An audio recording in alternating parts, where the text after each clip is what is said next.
వేల మందిని ప్రొఫెషనల్స్ గా మార్చిన ఇనోమాటిక్స్ తో మీరు కూడా మీ డ్రీమ్ కెరియర్ ని ఇప్పుడే స్టార్ట్ చేయండి.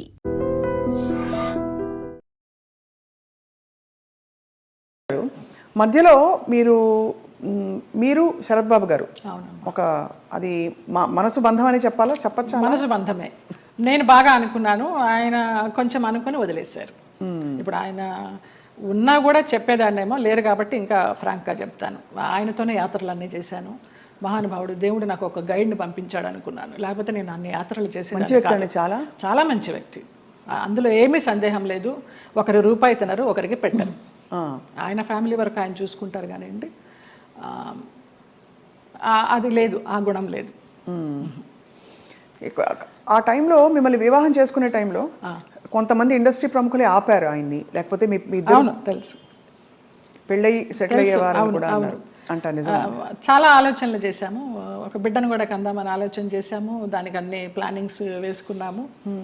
తర్వాత ఆయన ఆలోచిస్తూ ఉంటారు, సంవత్సరాల తరబడి ఆలోచిస్తూ ఉంటారు. ఒక విషయం చెప్తే ఒక 100 రకాలుగా ఆలోచించి, లలిత ఇలా వద్దేమో, అలా వద్దేమో, మనం ఎవరన్నా కానీ వాళ్ళు మన ఇద్దరం పోయామనుకో, అమ్మాయిని ఆస్తి కోసం ఏమన్నా చేస్తారేమో, ఇలాగంతా కూడా చెప్పేవారు. నేను చాలా ఫ్రాంక్గా ఫస్ట్ టైం చెప్తున్నాను. నేను వాళ్ళ ఫ్యామిలీ మెంబర్స్ నేనేమి లెక్క చేసేది లేదు.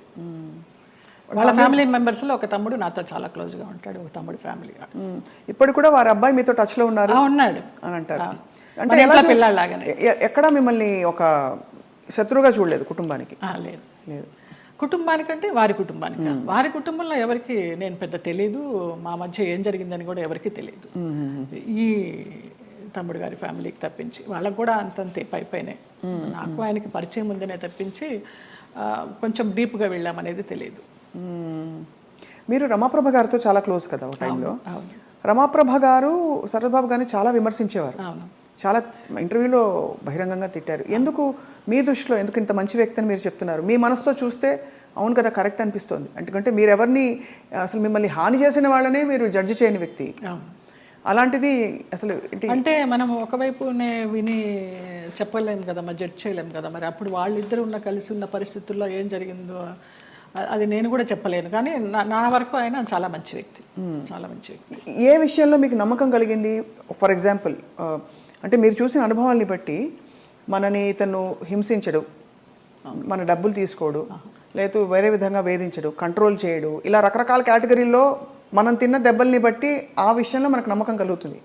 ఏ విషయంలో మీకు ఒక భరోసా కలిగింది ఆయన? నాకు తెలియదు, నా అంతటి నేనే మామూలుగా బావా అని పిలిచేదాన్ని, వెళ్ళేదాన్ని. రమాప్రభ గారి కోసం అక్కకి ఏమన్నా చేయండి బావా అనేదాన్ని. అక్కకి చాలా చేశానమ్మా, ఇంకా నేను చేయాల్సింది ఏమీ లేదు అనేవారు. అలాగా నేను ఈ గుళ్ళు వెళ్తాను, ఆ గుళ్ళు వెళ్తాను, ఈ పురాణాలు చదువుతానంటే ఆయన దగ్గర కూర్చుంటే గంటలు అలాగా టైం పాస్ అయిపోయేది.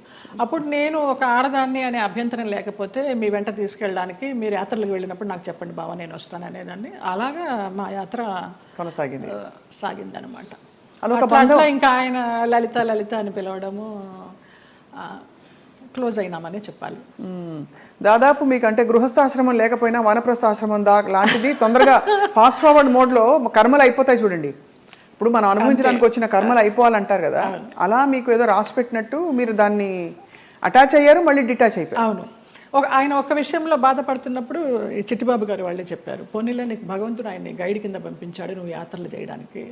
ఆయన పోయినప్పుడు బాధపడితే మంచి వ్యక్తి వెళ్ళిపోయారు అనేసి అన్నారు. ఇంకా అప్పటితో ఆ ఆలోచన కూడా లేదు. ఇంకా వెళ్ళాను, హాస్పిటల్కి వెళ్ళేదాన్ని, చూసేదాన్ని, అసలు మన సృహలోనే లేరు. లాస్ట్ ఇయర్ February 14th నాడు, వ్యాలంటైన్స్ డే నాడు హాస్పిటలైజ్డ్ అయిన మనిషి May 21st నాడు పోయినారు. చూడలేకపోయారు కదా? చూడలేకపోయిన వాళ్ళం. బావా అని పిలిచేదాన్ని, అయ్యప్ప అని పిలిచేదాన్ని ఆయన్ని. ఆయన ఆధ్వర్యంలో ఇరుముడి కట్టుకుని నేను మండలం రోజులు అయ్యప్ప దీక్ష చేసి అయ్యప్పకే వెళ్ళాను. ఆయనతో వెళ్ళాలనుకున్నాను కానీ వెళ్ళలేకపోయినాను, నేను విడిగా వెళ్ళాను. అప్పుడు నేను ఇరుముడి కట్టుకునేటప్పుడు ఆయనే చెప్పారు నాకు మంత్రాలన్నీ. అట్లా అయ్యప్ప అని నా ఫోన్లో కూడా తత్వమసి అని ఫీడ్ అయి ఉంటుంది ఆయన పేరు. అయ్యప్ప తత్వమసి అంటే ఎంత మీరు మనసులో ఆయనకి చాలా చాలా ఆరాధించాను. ఆయనకి సేవ చేసుకుంటూ అలా ఉండిపోవాలనుకున్నాను, బట్ భగవంతుడు పడనిలా. లేదు, రుణం లేదు. అది అంతేనండి, బంధాలు అంతేనా? మరి అంతే అనుకోవాలి. రుణం ఉన్నంత వరకు మనం కలిసి ఉంటాం, తర్వాత అంతే. మన కూడబెట్టిన పుట్టిన వాళ్ళు మన బిడ్డలే. అలాంటప్పుడు ఇంకా బయట నుంచి ఎక్కడో వచ్చిన వాళ్ళు ఆ రుణం ఉన్నంత వరకే ఉంటారు. అది రుణానుబంధ రూపేణ పశుపత్ని సుతాలయ. మీరు ఎప్పుడైనా ఈ ఈ మీరు విడిపోయాక ఎప్పుడైనా మీరు ఇద్దరు ఎదురెదురయ్యాల్సిన పరిస్థితులు వచ్చాయా? నేను మామూలుగా ఉంటే తనే మాట్లాడు. నాకేం గిల్టీ? నేనేమైనా దొంగతనం చేశానా? ఏమైనా తీసుకొచ్చానా? ఎప్పుడైనా ఎదురయ్యారా? చాలాసార్లు. ఏంటి అప్పుడు మీ ఇద్దరు రియాక్షన్? నేను మామూలుగా అలా అని తిరుగుతూ ఉంటాను అందరితో, నమ్మని ఇలా పెట్టి అయ్యో పాపం అనిపించింది. ఎందుకు అంత రియాక్షను?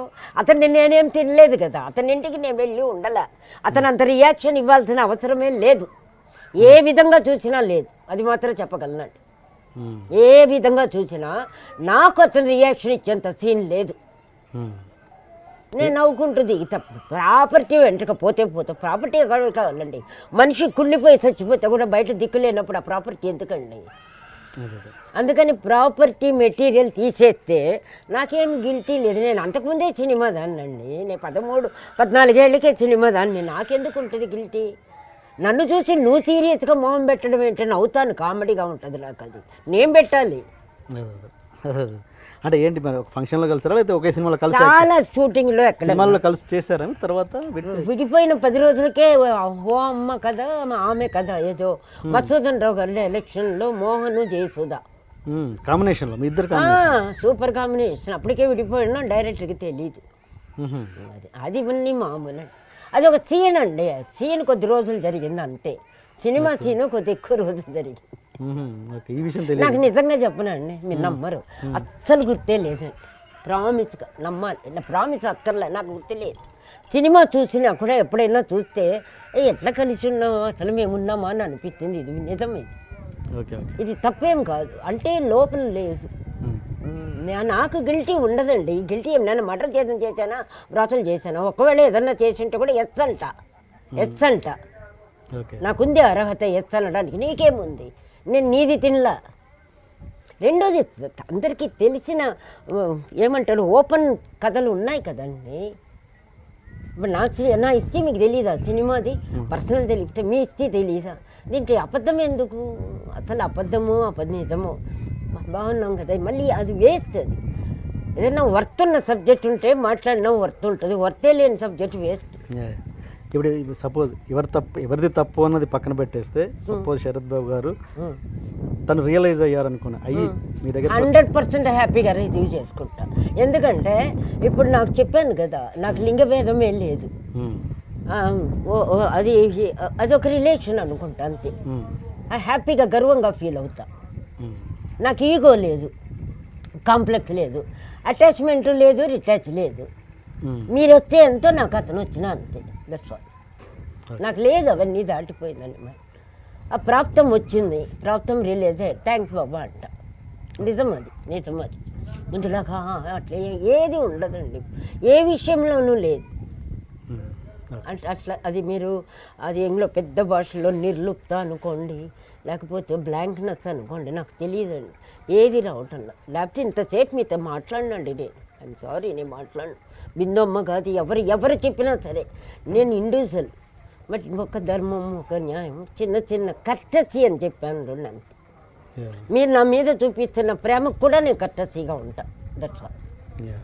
కమర్షియల్గా తీసుకుంటే ఒక పైసా లేదు, ఓన్లీ కర్టసీ తప్ప.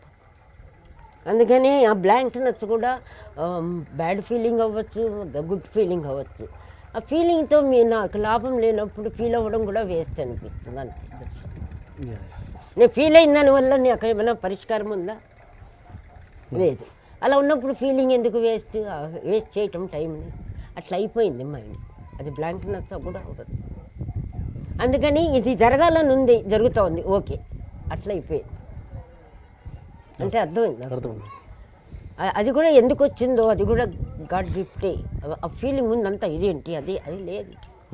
ఓకే అంటే చెప్పగలుగుతున్నా, మాట్లాడుతున్నా, చెప్తున్నా.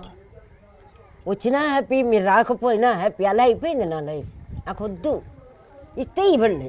అంటే ఏదైనా ఆనందం ఇవ్వండి, హ్యాపీనెస్ ఇవ్వండి, ఫుడ్ పెట్టండి, బయట ఊరికి తీసుకెళ్ళి, ఏదైనా నాకు వస్తే దాన్ని రిజీవ్ చేసి ఎంజాయ్ చేస్తా.